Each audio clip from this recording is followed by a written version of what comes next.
Hello दोस्तों, Hindi mirror पर फिर से आपका स्वागत है। दोस्तों, आज के वीडियो में वही आपके लिए 30 क्वेश्चंस हम लेकर आए हैं, जो कि आपको पता है आपकी यूपीएचएससी की तैयारी चल रही है। हिंदी मिरर की तरफ से 30 क्वेश्चंस आपके आएंगे। आपके जितनी भी यूनिट्स हैं उनसे मिलाकर सब 30 क्वेश्चंस आपके बनेंगे, सभी को मालूम है। तो उनकी तैयारी आपको हिंदी मिरर बहुत अच्छे से करा रहा है। सभी क्वेश्चंस मुझे लगता है पसंद आ रहे हैं सभी को। लगता भी है कि जितने भी क्वेश्चंस की तैयारी कराई जा रही है वो सभी यूनिट से लिए जा रहे हैं। चलिए शुरू हो जाइए, आपका प्रैक्टिस सेट तैयार है। आज के प्रैक्टिस सेट में 30 क्वेश्चंस हैं और सभी यूनिट से हैं। पहले में थोड़ा सा हमने आपको बताया है एक्स पोस्ट जो फैक्टो मेथड है यानी कार्योत्तर पद्धति है, उसके बारे में थोड़ी सी जानकारी है। देखते हैं क्या है ये। कार्योत्तर पद्धति या शोध विधि में किसी प्रकार के किए गए अनुसंधान कार्यों का अध्ययन किया जाता है, तत्पश्चात उसके कार्य के कारणों का पता लगाया जाता है। इसलिए कार्योत्तर शोध पद्धति सर्वथा उपयुक्त होगी।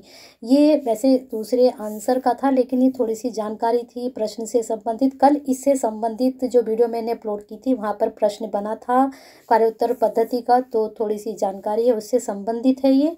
चलिए हम देखते हैं नेक्स्ट क्वेश्चन क्या है। एक अनुसंधानकर्ता किसी शहरी क्षेत्र में एक राजनीतिक दल विशेष की संभावनाओं के अध्ययन हेतु इच्छुक है। इस अध्ययन हेतु किसी उपकरण को वरीयता देनी चाहिए। तो देखते हैं, निर्धारण, मापनी, साक्षात्कार, प्रश्नावली या फिर अनुसूची। जब आप किसी दल के अध्ययन हेतु जाते हैं तो वहाँ पर आप क्या करते हैं, एक प्रश्नावली तैयार करते हैं। उसी के जरिए या उसी के द्वारा आप एक अनुसंधान करते हैं। ठीक है, चलिए इसको डिटेल से देखते हैं। एक अनुसंधानकर्ता किसी शहरी क्षेत्र में एक राजनीतिक दल विशेष की संभावना के अध्ययन का इच्छुक है तो उसे अध्ययन हेतु प्रश्नावली उपकरण को वरीयता देनी चाहिए। तत्पश्चात अनुसूची व साक्षात्कार का स्थान आता है। ठीक है, चलिए आगे देखते हैं प्रश्न क्या बन रहा है। नेक्स्ट क्वेश्चन है, निम्नलिखित में से कौन सा कथन किसी एक परिकल्पना के परीक्षण के संदर्भ में सही है। परिकल्पना के संबंध में, ठीक है, यह केवल वैकल्पिक परिकल्पना है जिसका परीक्षण किया जा सकता है। यह केवल नल परिकल्पना है जिसका परीक्षण किया जा सकता है, या फिर वैकल्पिक एवं नल दोनों परिकल्पनाओं का परीक्षण किया जा सकता है, या फिर वैकल्पिक एवं नल दोनों परिकल्पनाओं का परीक्षण नहीं किया जा सकता। अब या तो ए या बी या सी या डी, इन दोनों ऑप्शन में से एक जाएगा या इन दोनों ऑप्शन में से एक जाएगा, या तो आपका बी सी डी। ठीक है, ये आपके जा सकते हैं। बता दीजिए प्रश्न में आपका कौन सा आंसर सही जा रहा है। चलिए देखते हैं कौन सा आंसर आपका सही जाएगा। तो अगर आपका आंसर जा रहा है बी तो बिल्कुल सही है। यह केवल नल परिकल्पना है जिसका परीक्षण किया जा सकता है। थोड़ा सा इसके बारे में समझ लेते हैं। नल परिकल्पना, जिसे शून्य परिकल्पना भी कहते हैं, इसे हम शून्य परिकल्पना भी कहते हैं। प्रश्नानुसार केवल नल परिकल्पना है, लेकिन इसको शून्य परिकल्पना भी कहा जाता है जिसका परीक्षण किया जा सकता है। शून्य परिकल्पना वह परिकल्पना होती है जिसकी सहायता से अनुसंधानकर्ता चरों के मध्य, चर तो सभी जानते हैं, चरों के मध्य क्या करता है, कोई अंतर नहीं होने का संबंध उल्लेख करता है। चरों के मध्य कोई भी अंतर होने का या नहीं होने का उल्लेख करता है। चलिए आगे चलते हैं प्रश्न पर। निम्नलिखित में अनुसंधान चरणों का कौन सा क्रम तार्किक है। समस्या स्थापन, विश्लेषण शोध, अभिकल्प का विकास, परिकल्पना निर्माण, प्रदत्त एकत्रीकरण, सामान्यकरण, निष्कर्ष निरूपण। चलिए देखते हैं नेक्स्ट। शोध, अभिकल्प का विकास, परिकल्पना निर्माण, समस्या स्थापन, प्रदत्त विश्लेषण, निष्कर्ष निरूपण, प्रदत्त एकत्रीकरण। चलिए देखते हैं नेक्स्ट क्या है। समस्या स्थापन, परिकल्पना निर्माण, शोध, अभिकल्प का विकास, प्रदत्त एकत्रीकरण, प्रदत्त विश्लेषण, सामान्यकरण तथा निष्कर्ष निरूपण। नेक्स्ट क्वेश्चन मतलब नेक्स्ट ऑप्शन। समस्या स्थापन, प्रतिदर्श तथा प्रदत्त एकत्रीकरण उपकरणों के बारे में निर्णय करना, परिकल्पना निर्माण, शोध साक्ष्य का संकलन एवं निर्वचन। तो इसमें आपका जो जाएगा आंसर वह सी सही जाएगा। देख लेते हैं, पहले समस्या स्थापन, फिर परिकल्पना का निर्माण, फिर शोध, अभिकल्प का विकास। अभिकल्प के बारे में कल मैंने आपको बताया भी था। प्रदत्त, फिर प्रदत्त यानी कि आंकड़े इकट्ठे करना, प्रदत्त का विश्लेषण, आंकड़ों का विश्लेषण, सामान्यकरण करना, फिर उसका निष्कर्ष निकालना या निरूपण करना। तो ये पूरी आपकी सारणी बन चुकी है। किसी भी शोध अनुसंधान के प्रक्रिया में सामान्य तार्किक रूप से 7 चरण होते हैं। आपके 7 चरण तैयार हो चुके हैं। पहले समस्या लेते हैं, फिर परिकल्पना करते हैं, परिकल्पना का भी आपको बताया भी है। शोध अभिकल्प का विकास होता है, फिर आंकड़े इकट्ठे, फिर उनका विश्लेषण, फिर सामान्यकरण, फिर निष्कर्ष। ये सारा चरण चलते हैं एक शोध में, है ना। अब आते हैं नेक्स्ट क्वेश्चन पर। नेक्स्ट क्वेश्चन क्या बन रहा है, नीचे 2 सारणीय समुच्चय दिए गए हैं। अनुसंधान विधियाँ, उसके पास आपका प्रदत्त संकलन उपकरण किस मतलब कौन सी विधियों से कौन से आंकड़े इकट्ठे होते हैं, दोनों का मिलान करना है। चलिए देखते हैं। ये अनुसंधान विधि है इधर, और इधर यहाँ पर ये आंकड़े संकलन उपकरण कौन किसके द्वारा हम करते हैं। प्रयोगात्मक विधि में कैसे करते हैं, कार्योत्तर विधि में कैसे करते हैं, विवरणात्मक सर्वेक्षण में कैसे, और इतिवृत्तात्मक यानी कि ऐतिहासिक विधि में हम कैसे करते हैं। यहाँ पर इसके सारे दिए गए हैं, देख लीजिए ध्यान से। फिर इसके कूट में आपको बता देती हूँ कौन से में कौन सा आपका मैच करेगा। फिर मैं इसके कूट में आपको लेके चलती हूँ। देखते हैं कूट क्या है। देखते हैं यहाँ पर ए में आपका 2 दूसरा पहला तीसरा चौथा, यहाँ पर तीसरा चौथा दूसरा पहला दूसरा तीसरा पहला चौथा, यहाँ पर ये सारे मैचिंग दिए गए हैं। तो चलिए हम मैच करते हैं। यहाँ पर बी आपका सही जा रहा है। तो पहले में आपका जाएगा क्या, प्रयोगात्मक विधि जाएगी, मानकीकृत परीक्षाएं, ठीक है। फिर आपका कार्योत्तर विधि में क्या जाएगा, विशेष अभिलक्षण परीक्षाएं। फिर विवरणात्मक सर्वेक्षण में आपका क्या जा रहा है, प्रश्नावली, ठीक है। इतिवृत्तात्मक प्राथमिक तथा द्वितीयक स्रोतों का उपयोग करना। ये तो पता होंगे ना, प्राथमिक में कौन से आते हैं, द्वितीय कौन से आते हैं। ये मैं आपको बिल्कुल क्वेश्चंस करा चुकी हूँ। जो फर्स्ट आपका मैंने अपलोड किया था प्रैक्टिस सेट, वहाँ पर था। ये पूरी सारणी भी मैंने आपको बनाकर दी थी यहाँ पर। चलिए आगे चलते हैं प्रश्न पर हम। क्रियात्मक अनुसंधान करने में सोपानों का सामान्य अनुक्रम क्या होता है। क्रियात्मक अनुसंधान के बारे में भी तो आप अभी बिल्कुल आप पढ़कर आ रहे थे, लेकिन उसके सोपान क्या होते हैं ये हमें देखना है। सोपान क्या क्या जाते हैं, विमर्श, प्रेक्षण, योजना निर्माण, क्रियान्वयन, योजना निर्माण, क्रियान्वयन, प्रेक्षण या विमर्श, योजना निर्माण, विमर्श, प्रेक्षण या क्रियान्वयन, क्रियान्वयन, प्रेक्षण, योजना निर्माण या फिर विमर्श। तो क्रियात्मक अनुसंधान के जो सोपान हैं इसके बारे में सोच लीजिए, आपका आंसर कौन सा जा रहा है। तो इसमें जाना चाहिए आपका बी, पहले योजना निर्माण, फिर क्रियान्वयन, फिर परीक्षण, फिर विमर्श, सबसे लास्ट में विमर्श। देखते हैं यहाँ पर बी आंसर सही है। क्रियात्मक अनुसंधानों में सोपानों का सामान्यतः एक अनुक्रम होता है। सर्वप्रथम एक योजना का निर्माण किया जाता है, तत्पश्चात उसके क्रियान्वयन संबंधी विभिन्न पक्षों पर ध्यान देकर परीक्षण निरीक्षण कार्य संपादित होता रहता है। अनुसंधान कार्य में इन कार्यों की समाप्ति के बाद विमर्श का स्थान आता है। बहुत अच्छे से आपको समझाया गया है, तो समझिए इसको। चलिए आगे चलते हैं प्रश्न पर। क्या प्रश्न है देखते हैं। निम्नांकित में किस प्रारूप में प्रतिवेदन प्रारूप औपचारिक रूप से निर्दिष्ट होता है। प्रतिवेदन सभी को पता होगा किसको बोलते हैं। चलिए आगे चलते हैं इसके ऑप्शन पर। डॉक्टरेट स्तरीय शोध पत्र, शोधकर्ताओं का सम्मेलन, कार्यशाला एवं संगोष्ठियाँ, संवादपरक प्रस्तुतियाँ। देख लीजिए किस प्रारूप में प्रतिवेदन प्रारूप औपचारिक रूप से निर्दिष्ट होता है। शामिल करते हैं उसको हम। बताइए क्या आंसर इसका जा सकता है, लगा लीजिए जल्दी से। हम इसका आपको बता देते हैं। इसमें जाएगा आपका ए, ठीक है। डॉक्टरेट स्तरीय शोध पत्र समझते हैं, डॉक्टरेट पीएचडी है ना। देखते हैं डॉक्टरेट पीएचडी स्तरीय शोध प्रारूप में प्रतिवेदन प्रारूप औपचारिक रूप से निर्दिष्ट होता है। डॉक्टरेट स्तरीय शोध पत्र प्रारूप की रेंज स्पेक्ट्रम विस्तृत होती है, जबकि शोधकर्ताओं का सम्मेलन, कार्यशालाएं, संगोष्ठी, संवादपरक प्रस्तुति की रेंज सीमित होती है। सभी को पता है, हम लोग आप लोग भी करते हैं, संगोष्ठी में भी जाते हैं, कार्यशालाएं भी करते हैं, सम्मेलन भी अटेंड करते हैं। तो यहाँ पर क्या होता है, इसकी सीमित होती है रेंज प्रस्तुति करने की। लेकिन यहाँ पर क्या होता है, एक विस्तृत होता है। जब हम ये कल भी आया था क्वेश्चन आपके सामने, लेकिन मैंने कहा था ना प्रश्न बदला हुआ होता है, आंसर समझने की देर होती है। तो उसको समझिए, कल भी इस तरह का प्रश्न आपने किया था। चलिए नेक्स्ट क्वेश्चन पर चलते हैं। निम्नलिखित में से किसमें अनुसंधान की पद्धति का विस्तृत विवरण अपेक्षित है। कल एक ने कमेंट किया था, मैडम कुछ क्वेश्चंस मिले जुले से लगते हैं, लेकिन आप देखना उन क्वेश्चन में मिले जुले तो होते हैं, लेकिन क्वेश्चन भी चेंज होता है, आंसर भी बदला हुआ होता है। हाँ, सेंस उसका सेम होता है, लेकिन बदले हुए होते हैं वो। तो वो क्वेश्चन इस बार इसलिए रिपीट करते हैं क्योंकि वो क्वेश्चन बहुत ही ज़्यादा इंपॉर्टेंट होते हैं। सेंस उनकी एक ही होती है, लेकिन उनको पूछने का ढंग भी बदल जाता है और आंसर देने का ढंग भी, ठीक है। निम्नलिखित में से किसमें अनुसंधान की पद्धति का विस्तृत विवरण अपेक्षित है। अनुसंधान की पद्धति का विस्तृत रूप पूछा है, ठीक है। शोध प्रबंध, लघु शोध, बिल्कुल जस्ट आपने अभी भी पढ़ा है इसका आंसर, तो देख लीजिए कौन सा आंसर इसमें जाएगा आपका।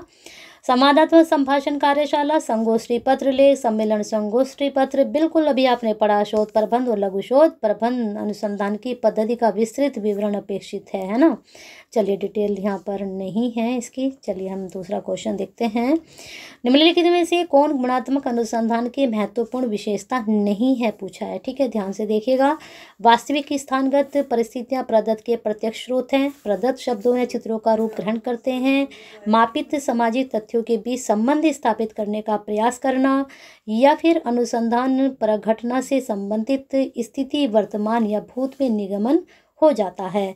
तो आपका ये तो सही जाएगा, ये भी सही जाएगा, ये भी सही जाएगा, लेकिन प्रदत्त शब्दों या चित्रों का रूप ग्रहण करते हैं, तो ये चीज़ इसमें नहीं है। चलिए यहाँ पर डिटेल देखते हैं क्या है।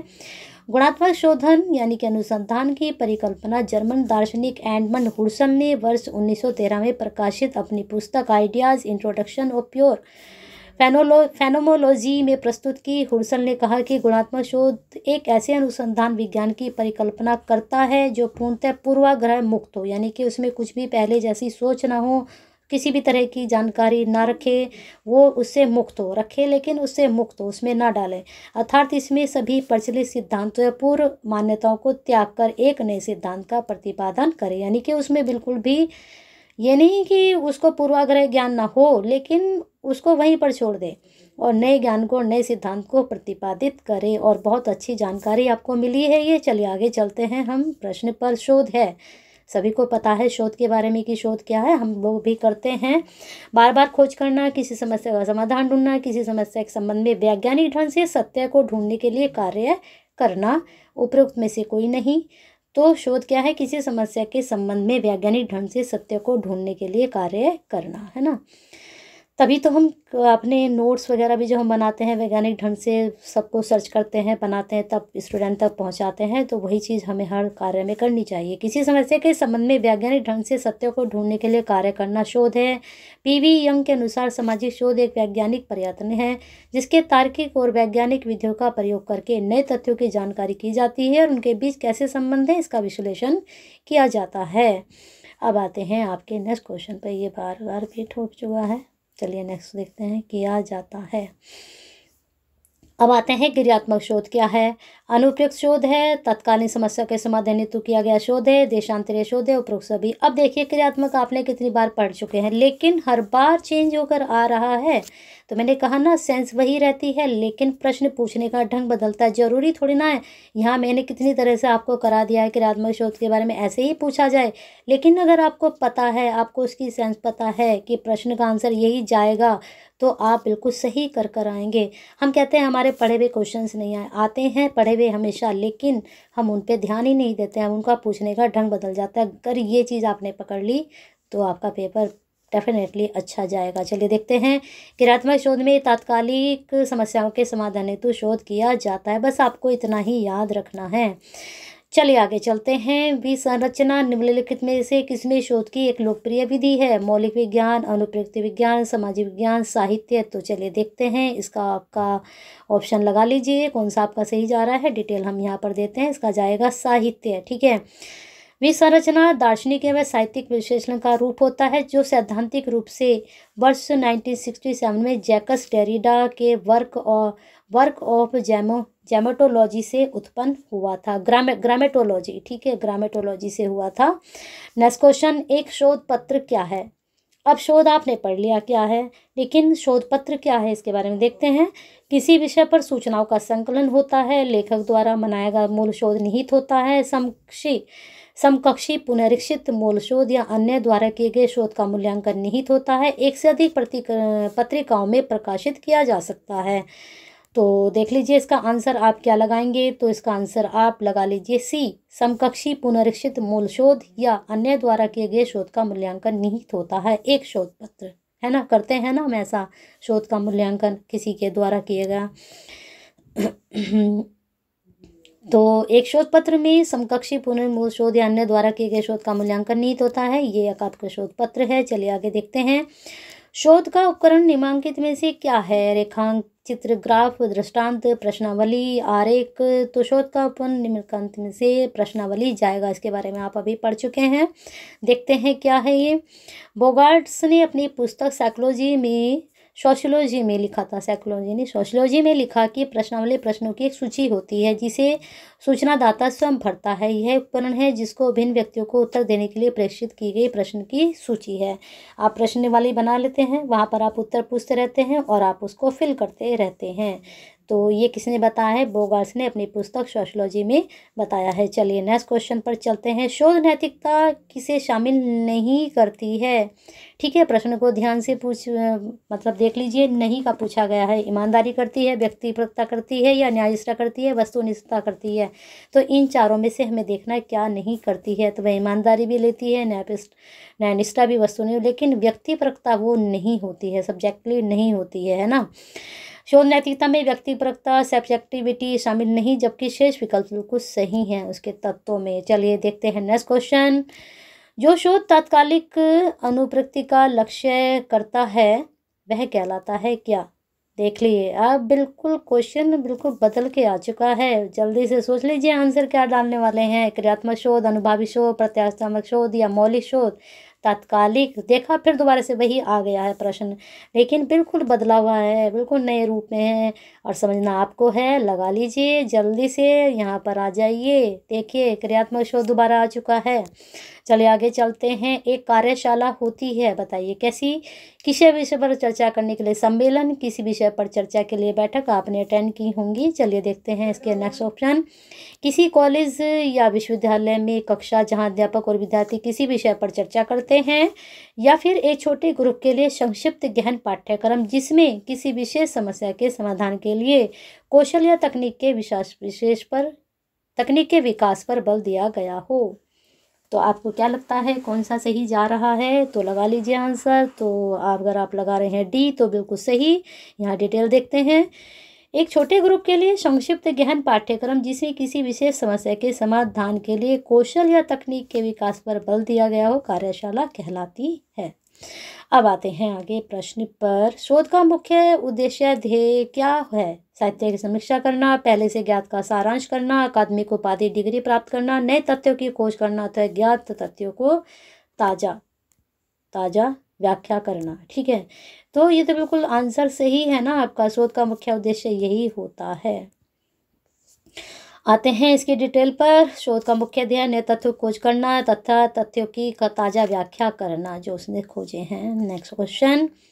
मौलिक शोध के सिद्धांतों को, अब आपको आ चुका है मौलिक शोध के सिद्धांतों को निम्नलिखित में से किसमें उपयोग किया जाता है? क्रियात्मक खत्म हो चुका, मौलिक पर हम आ चुके हैं। क्रियापरक शोध, अनुप्रयोग शोध, दार्शनिक शोध, ऐतिहासिक शोध। तो जो मौलिक शोध के सिद्धांत होते हैं उसमें किसमें उपयोग करते हैं? जल्दी से आंसर लगा लीजिए। अगर आप लगा रहे हैं बी तो बिल्कुल सही है। चलिए डिटेल देखते हैं। ऐसी समस्या को जिन्हें हम मौलिक शोध से अध्ययन नहीं कर पाते या समझ नहीं पाते, जिनको हम व्यावहारिक अनुप्रयुक्त शोध या अप्लाइड रिसर्च से समझते हैं, है ना। तो देखते हैं नेक्स्ट क्वेश्चन आपका क्या जा रहा है। किसी शोध पत्रिका की गुणवत्ता का निम्नलिखित में से कौन सा सूचक है? प्रभाव गुणक, एच इंडेक्स, जी इंडेक्स या फिर I10 इंडेक्स। तो किसी शोध पत्रिका की गुणवत्ता आप कैसे कर सकते हैं? उसके प्रभाव गुणक के द्वारा या किसी और के द्वारा? नहीं, इसी के द्वारा। ठीक है, किसी शोध पत्रिका की गुणवत्ता उसके प्रभाव गुणक पर निर्भर करती है, उसने आपके पास कैसा इम्पैक्ट फैक्टर डाला है। आगे प्रश्न पर हम देखते हैं। दृश्य प्रपंच शास्त्र, फिनोमोलॉजी शब्द निम्नलिखित की प्रक्रिया से संबंधित है? गुणात्मक शोध, प्रसरण की, विश्लेषण की, सहसंबंध के अध्ययन की, संभाव्यता के प्रतिचयन की। तो जो फिनोमोलॉजी है, फिनोमोलॉजी इसके बारे में देख लीजिए, गुणात्मक शोध की है। प्रश्न अच्छा है, बन सकता है एग्जाम में। दृश्य प्रपंच शास्त्र या घटना विज्ञान, फेनोमोलॉजी शब्द जो है गुणात्मक शोध की प्रक्रिया से संबंधित है। ठीक है, फिनोमोलॉजी आपका। चलिए नेक्स्ट क्वेश्चन देखते हैं। निम्नलिखित में से कौन सी प्रतिदर्श प्रणाली संभाव्यता पर आधारित है? बहुत अच्छा प्रश्न है ये। प्रश्न हमेशा 100% में पूछे जाते हैं। आपके संभाव भी और संभाव के बारे में भी, दोनों के बारे में पूछा जाता है और आता है इसमें से, चाहे आपका एक ही प्रश्न बने लेकिन आता जरूर है। सुविधानुसार प्रतिदर्श, कोटा प्रतिदर्श, निर्णय प्रतिदर्श या फिर स्तरबद्ध प्रतिदर्श। तो कौन सी प्रतिदर्श प्रणाली संभाव्यता पर आधारित है, सोच लीजिए, फिर हम आपको इसका आंसर बताते हैं डिटेल सही। चलिए देखते हैं, इसका डी आंसर आपका जाएगा स्तरबद्ध प्रतिदर्श। स्तरबद्ध प्रतिदर्श यानी कि स्ट्रेटिस्फाइड सैम्पलिंग संभाव्यता प्रोबेबिलिटी पर आधारित है। ठीक है, बहुत अच्छे से पढ़ लीजिए ये वाला प्रश्न, और मुझे लगता है इनकी तो आपको पूरी अच्छे से डिटेल में पढ़ लेना चाहिए। और इनके एमसीक्यू आप तभी कर पाएंगे जब आप उसको डिटेल में समझेंगे। चलिए आगे देखते हैं, एक रद्द परिकल्पना क्या हो सकती है, जब चरों के बीच कोई भिन्नता न हो, शोध परिकल्पना के समान, प्रकृति में व्यक्तिनिष्ठ जब चरों के बीच भिन्नता हो। एक रद्द परिकल्पना के बारे में हम आपको अभी पढ़ाकर आ रहे हैं, तो जल्दी से आंसर सोच लीजिए, एक रद्द परिकल्पना क्या हो सकती है। तो या तो फिर इसका आंसर ये जाएगा, जल्दी लगा लीजिए, भिन्नता ना हो या भिन्नता हो। चलिए देख लीजिए आंसर क्या लगा रहे हैं, तो भिन्नता। शुद्ध शून्य या रद्द परिकल्पना नल हाइपोथेसिस तब बनाते हैं जब चरों के मध्य कोई भिन्नता ना हो। इसमें किसी घटना के बारे में कोई वर्ग परीक्षण से सत्य तक पहुंचने के लिए करते हैं। यदि कोई वर्ग वास्तविक मूल्य काई वर्ग के टेबल मूल्य से अधिक होता है तो परिकल्पना अस्वीकार कर दी जाती है, परंतु यह मूल्य यदि कम हो जाता है तो शून्य परिकल्पना स्वीकार कर ली जाती है। तो ये बिल्कुल अच्छे से डिटेल आपको बता दी गई है। इसमें बहुत लोग कंफ्यूज रहते हैं कि इसका आंसर हम क्या लगाएं, बार बार हम इसको करते हैं फिर भूल जाते हैं, तो यहाँ पर पूरे अच्छे से डिटेल दी गई है, तो इसको अच्छे से समझ लीजिए। चलिए अगले प्रश्न पर हम चलते हैं। एक अच्छा शिक्षक वह है जो, लगा लीजिए, उपयोगी सूचनाएं देता है, संकल्पना और सिद्धांतों को स्पष्ट करता है, विद्यार्थियों को मुद्रित नोट्स देता है, छात्रों को सीखने के लिए अभिप्रेरित करता है। अब इसमें बी और डी दो ऑप्शन ऐसे लग रहे हैं, ये तो खैर नहीं होगा, ये भी नहीं होगा, बी और डी में हम सोच सकते हैं, लेकिन दोनों अच्छे लग रहे हैं। आप इसमें से अच्छा हम कौन सा मान सकते हैं, आप अच्छा देख लीजिए कौन सा आपका आंसर जा रहा है, हम आपको डिटेल बताते हैं। तो ये छात्रों को सीखने के लिए जो भी प्रेरित करता है वे एक अच्छा शिक्षक है। हाँ ये भी है, संकल्पना सिद्धांतों को स्पष्ट करता है, वो भी है कि एक क्लियरिटी उसके पढ़ाने में रहती है। चलिए आगे हम इसका डिटेल देखते हैं। एक अच्छा शिक्षक वह होता है जिसका अध्यापन अर्थात शिक्षण का तरीका इस प्रकार का हो जिससे इसे छात्रों में अधिक से अधिक सीखने की प्रवृत्ति बढ़े और विद्यार्थी अध्ययन में रुचि लेने लगे। इसलिए ऐसा माना जाता है क्योंकि शिक्षक का कार्य क्षेत्र केवल उपयोगी सूचनाएं देना नहीं, लिखित संकल्पना और सिद्धांतों को स्पष्ट करना नहीं, मुद्रित नोट इत्यादि प्रदान करना या पाठ्यक्रम के बारे में पूर्ण करना नहीं, बल्कि विद्यार्थियों में सीखने के प्रति सभी प्रकार से दिलचस्पी उत्पन्न कराना भी होता है ताकि छात्र स्वाध्याय द्वारा शिक्षा में बढ़ोतरी करते हैं। आप इन सभी चीज़ों को लेकर भी उसके अंदर दिलचस्पी उत्पन्न कर सकते हैं, लेकिन आपके अगर ये इफेक्टिव नहीं होंगे तो शायद उसके अंदर उत्पन्न ही ना हो दिलचस्पी। तो हमें ये सब चीज़ें इस तरह से करें कि उसके अंदर इंटरेस्ट पैदा हो आपकी पढ़ाई को देखकर, आपकी जो आप एफर्ट डाल रहे हैं उनको देखकर। चलिए आगे देखते हैं प्रश्न। सतत एवं व्यापक मूल्यांकन की विशेषताएं क्या क्या हैं। यह अनेक परीक्षाओं के कारण छात्रों के कार्यभार में वृद्धि करता है, यह प्राप्तांकों को ग्रेड से प्रतिस्थापित करता है, ये छात्र के प्रत्येक पहलू का मूल्यांकन करता है, या फिर यह परीक्षा के डर को कम करने में सहायता करता है। तो यहाँ पर कूट है सतत एवं व्यापक मूल्यांकन की विशेषताओं के बारे में। तो देख लीजिए कूट कौन कौन से हैं, 1 2 3 4 2 4 1 2 3 या 2 3 4। तो देख लीजिए सारे आपके सामने ऑप्शन खुले हुए हैं, तो कौन कौन से ऑप्शन आप डाल सकते हैं आंसर में। चलिए अगर आपने सोच लिया आंसर तो हम बताते हैं, इसका जाएगा डी। पहला नहीं है, 2 3 4 तीनों हैं। सतत मूल्यांकन व्यापक मूल्यांकन में छात्रों के प्रत्येक पहलू का मूल्यांकन करते हुए उसे पाई गई कमियों को दूर करते चलने का प्रयास किया जाता है। इस प्रक्रिया में प्राप्तांक को ग्रेड में परिवर्तित करके छात्रों में अनावश्यक हीन भावना विकसित होने से रोकने का काम किया जाता है, जो प्राप्तांकों के कम ज़्यादा के अंतर के कारण उत्पन्न होती है। इससे परीक्षा के प्रति डर कम करने में सहायता मिलती है। तो बहुत अच्छे से जानकारी मिली है आपको। चलिए अगला प्रश्न देखते हैं। विश्वविद्यालय अनुदान आयोग के संबंध में हमें बताना है कि निम्नलिखित में से कौन सा कथन सत्य नहीं है। ठीक है, नहीं है बता दिया मैंने पहले ही। इसमें 1956 में संसद के अधिनियम द्वारा स्थापित किया गया था, आपको लगता है सही है, इससे उस शिक्षा की उन्नति और समन्वय का कार्य सौंपा गया। सही है कि इसे केंद्र सरकार से योजनागत और गैर योजनागत निधियाँ प्राप्त होती। सही है, राज्य विश्वविद्यालय के लिए से राज्य सरकार से निधियाँ प्राप्त होती हैं। अब या तो निधियाँ केंद्र सरकार से ही प्राप्त हो सकती हैं या राज्य से ही प्राप्त हो सकती हैं, तो दोनों में से कोई एक सही जाएगा, तो आपका सी इसमें सही जाएगा, डी इसमें नहीं है, तो इसका मतलब तीनों हमारे ऑप्शन सही हैं। यहाँ पर पूरी डिटेल है, इसको चेक कर सकते हैं। चलिए अगले क्वेश्चन पर चलते हैं। भारत में विश्वविद्यालय अनुदान आयोग के क्षेत्रीय कार्यालयों की संख्या बतानी है। 10, 8, 7, 9। प्रश्न बहुत अच्छा है और ये सभी को पता होगा, जल्दी से इसका टिक लगा लीजिए। डिटेल यहाँ बता देते हैं। इसका बी आपका आंसर जा रहा है 7। चलिए अगला प्रश्न। भारत का पहला खुला विश्वविद्यालय यानी कि ओपन यूनिवर्सिटी कब हुई या कहाँ हुई? तो किस राज्य में स्थापित हुई? आंध्र प्रदेश, दिल्ली, हिमाचल प्रदेश, तमिलनाडु। तो ओपन यूनिवर्सिटी सबसे पहले आंध्र प्रदेश में स्थापित हुई। चलिए डिटेल यहाँ पर देखते हैं।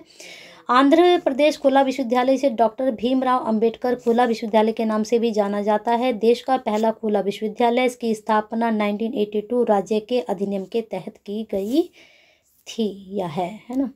चलिए देखते हैं नेक्स्ट क्वेश्चन आपका। भारत में अधिकतर विश्वविद्यालयों का वित्त पोषण केंद्र सरकार के द्वारा, राज्य सरकार के द्वारा, विश्वविद्यालय अनुदान आयोग के द्वारा, बिल्कुल जस्ट आपने भी पढ़ा है, निजी संस्थाओं तथा व्यक्तियों के द्वारा होता है।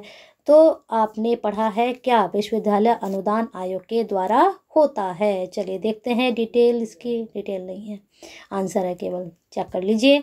यूजीसी द्वारा, यूजीसी अधिनियम 1956 द्वारा 3 के अंतर्गत मानित विश्वविद्यालयों को यह आज्ञा नहीं है। क्या नहीं है देखते हैं। उच्च शिक्षा के कार्यक्रम को चलाना और उनकी डिग्री प्रदान करना हो सकती है। किसी उच्च शिक्षा के संस्थान को संबद्ध करना हो सकता है। यूजीसी की आज्ञा के बिना कैंपस के बाहर किसी भी जगह देश में या देशों में कैंपस खोलना नहीं हो सकता शायद। तो आपका दुरुस्त शिक्षा परिषद की अनुमति के बिना दुरुस्त कार्यक्रमों को चलाना, तो इसमें जो है वह यह नहीं है। बाकी ये आज्ञा उनको है, किनको? मानित विश्वविद्यालय को। चलिए आगे चलते हैं प्रश्न पर, यहाँ डिटेल है, इसको आप चेक कर सकते हैं। भारत में अधिकतर विश्वविद्यालय हैं किस तरह के देखते हैं?